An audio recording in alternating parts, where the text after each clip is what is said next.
పల్ల versus Kadiyam Srihari. Palla Rajeshwar రెడ్డిపై కడియం శ్రీహరి తీవ్ర విమర్శలు చేశారు. అవినీతి అక్రమాలతో ఆస్తులు సంపాదించావని ఆరోపించారు.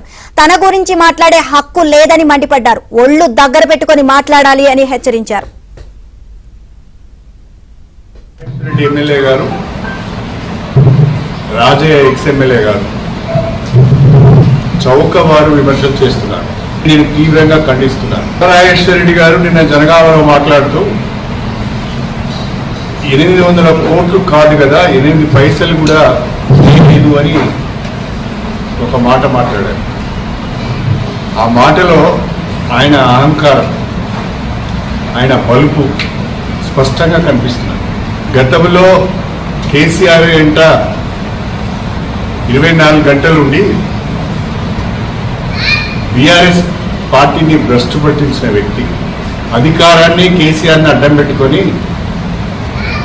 ఆస్తులను కూడా పెట్టుకున్న వ్యక్తి, ఒక యూనివర్సిటీని, ఒక మెడికల్ కాలేజీను అక్రమంగా ఆక్రమించుకున్న భూమి రెగ్యులరైజేషన్ అధికారాన్ని వాడుకొని కోట్ల ఆస్తులు కూడబెట్టిన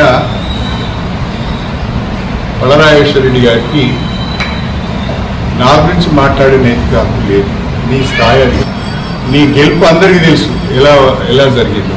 ఎన్ని వందల కోట్లు నువ్వు ఖర్చు పెట్టావు, ఏ రకంగా నాయకులను కొన్నావు, ఏ రకంగా ఓట్లను కొన్నావు అందరికీ తెలుసు. నువ్వు వక్ర మార్గానే దిగి వచ్చినవా అని, నువ్వు ఏ రకంగా కుటుంబ సభ్యులను మోసం చేసావో కూడా అందరికీ తెలుసు. మాట్లాడే ముందు అహంభావాన్ని తగ్గించుకొని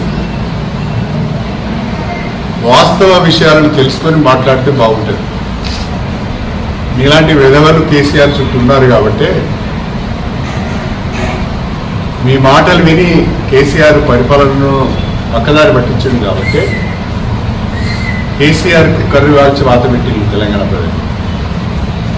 బీఆర్ఎస్ పార్టీకి కూడా కర్రు వాల్చి వాత పెట్టారు.